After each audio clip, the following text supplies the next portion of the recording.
Thank you very much, Mr. President Rick Callender, a brother who has led this enterprise of the National Association for the Advancement of Colored People in an enlightening, engaging, excellent, and empathetic way. He has taken our struggle here in the West to great heights. And the one thing I appreciate about his leadership is that he is intergenerational. He fulfills what I learned down in Mississippi, that if you want to have shown up really successful plowing of a field, you never team up two young mules to pull by themselves. Neither do you team up two old mules to plow by themselves. But if you want to have a successful plowing and a straight road, you always team up an old mule with a young mule. Give our president a big hand.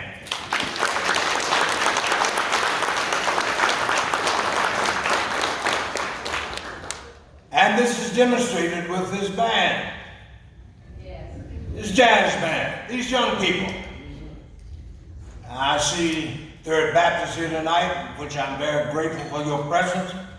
But now you see why I push and I talk and I push so much for us to develop the Charles Albert Tindley Academy of Music. For if we don't, we will lose our great legacy of African American music being produced and performed at its best.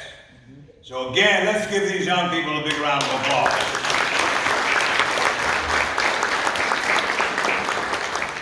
Now, I'm a Baptist preacher here, but I'm not going to do a sermon tonight.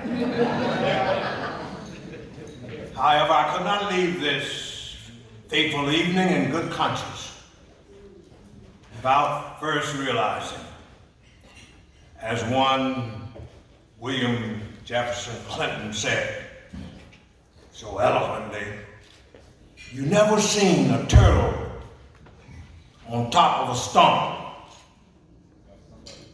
who got up there by himself or herself. And I'm up here on this stump because somebody came before me and laid the foundation. Let me first acknowledge my upbringing in Mississippi. I'm proud of being a native Mississippian. Even though we did not live next door to hell, we lived in hell. And it was in 1955, August the 28th, that I was privileged to have a job selling the Jet magazine. When I got my shipment from Chicago, Brother Danny Glover, I saw that mutilated head of Emmett Till. And as a 14-year-old lad, I was horrified. I was terrorized. But I had enough sense to go and talk to an elder about this. And I ran to the office of Mr. Medgar Wiley Evers, who recently had been appointed the field director of the NAACP branches in the state of Mississippi. His office was just 3 blocks from my home house there in the Farish Street Historic District. I told him how I felt. And I share with you what I've shared all over the world. I never shall forget his sage, sound advice. He said, Amos, I understand how you feel. I know you're very upset. But don't just be upset. Let us be smart and strategic. Why not organize a youth council of the NAACP so that you and your young friends will be able to fight this evil of racism and injustice in a smart, strategic way? And my friends, it was in September of 1955 when I organized the first youth council of the NAACP in the state of Mississippi.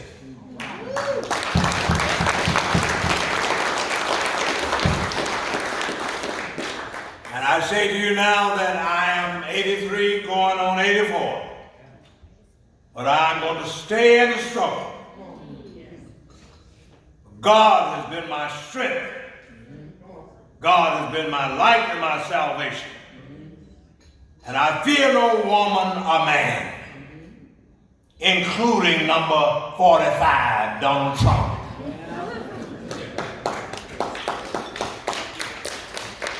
I'm going to stay in the struggle. Because as the poet said, I'm tired of selling my little boat far inside the harbor bar. I want to go out where the big ships float, out where the great ones are.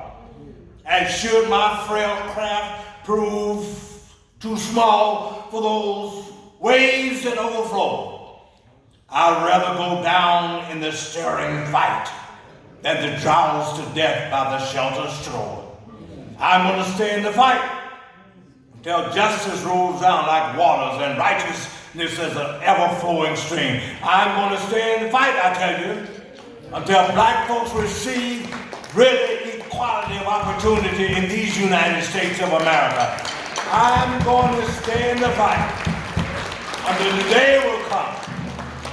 All of God's children will be able to say we are free from hate, free from oppression, but we really have reached freedom's land.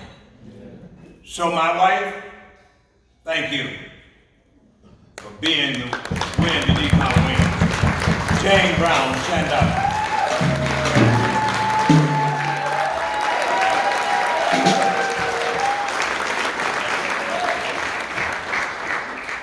And I want to acknowledge the person who got me interested in this good trouble of civil rights activism. My sister, my elder sister, Gloria Brown Holiday. Stand up, Gloria, where are you?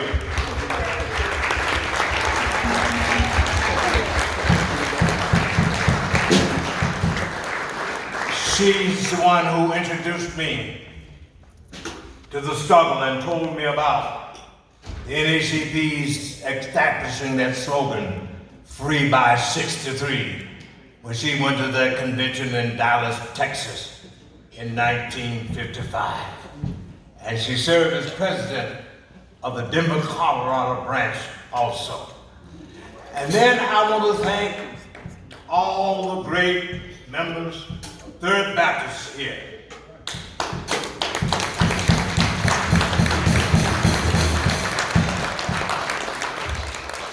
Who are embodying the right church. Did you hear what I said? A liberating church, a global church, an enlightening church, and a church that has never, since 1852, let any demagogue push its membership around. It was founded by a woman who lived to be 103, 4 months, and 18 days, Eliza Davis. And I thank God for the legacy that Reverend Dr. Frederick Douglass Haynes established after he had become the first black person to run for the Board of Supervisors in 1945. And he would have won had black folks not been infected with slave religion and felt a preacher should not be involved in the political process. And white folks had not been so racist back then. Frederick Douglass Haynes Sr. would have been that first black supervisor. And his son is here. Stand up, Deacon Haynes, Douglass Haynes. Give him a big hand.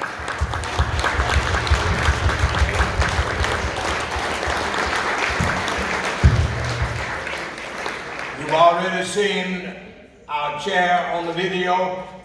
As the chaplain, please stand.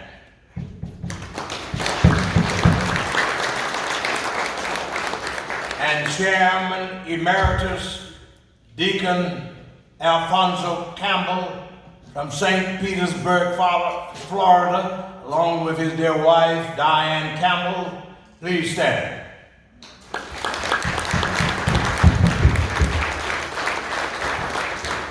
And the senior-most deacon in Third Baptist, seated over there, Anthony Gerald Wagner from Alton, Illinois, with roots going back to the state of Arkansas. Stand up, Brother Wagner.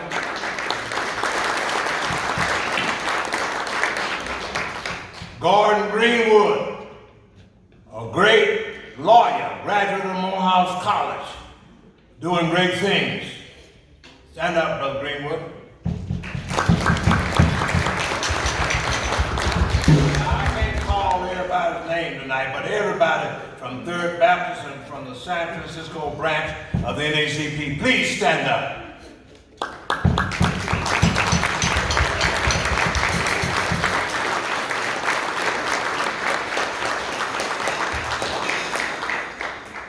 You know, I end on this note.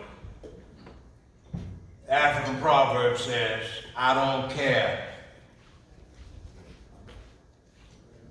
That's what a donkey said. I don't care if the grass don't grow when I die. I care about the grass growing when I leave this crust of earth. But I think that someone will be able to grow more grass. My children over there. Stand up, Amos Jr.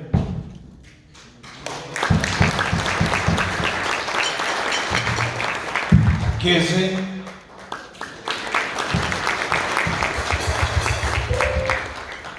David Josephus.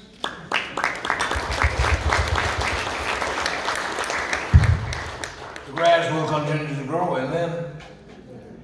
And over here we have at the table those who are working with the youth. Dr. Butler, and also Sister Marshall. Stand up, still working with us. Though she has come to CME Church.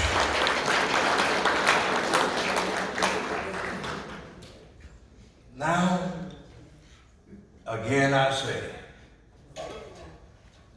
this state conference is one of the best conferences anywhere to be found in this world, south of heaven, north of hell. Give Brother Calvin a big round of applause.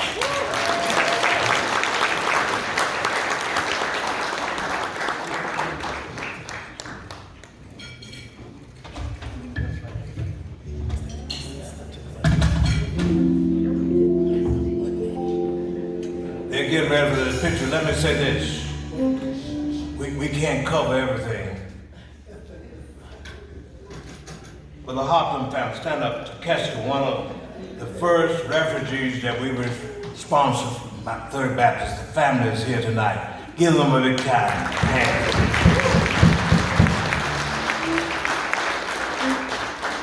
And I believe Ms. Bridges is there too. Leon Bridges, stand up. Give her a big hand. A great financier, money manager, and expert. Now, one thing that y'all didn't show. I got to say it. You're looking at the man who told you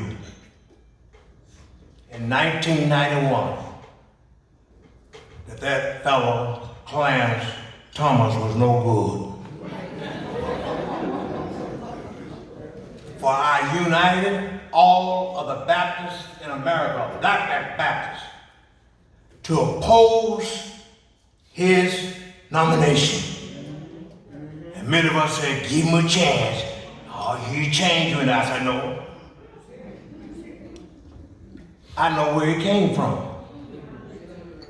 I led the first wade-in to desegregate a beach at Tybee Beach, Georgia, about 10 miles from Penn Point, Georgia, where Clarence Thomas was born. His grandfather, Brother Danny, was a man of nobility. He was an officer in the Savannah branch. And after I finished talking for that Senate Judiciary Committee, and y'all can Google it and get it, the President of the United States, Joe Biden, who was chairman, said, Dr. Brown, you given the most eloquent, damnable, cogent bill of goods why Clarence Thomas should not be on this Supreme Court. And he said, and I'm not voting for him. So that's the addendum to what you produce. If they had listened to me in 1991, that rascal wouldn't gotten all of that money that he's been killed and lied about.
Thank you so much for being here this evening.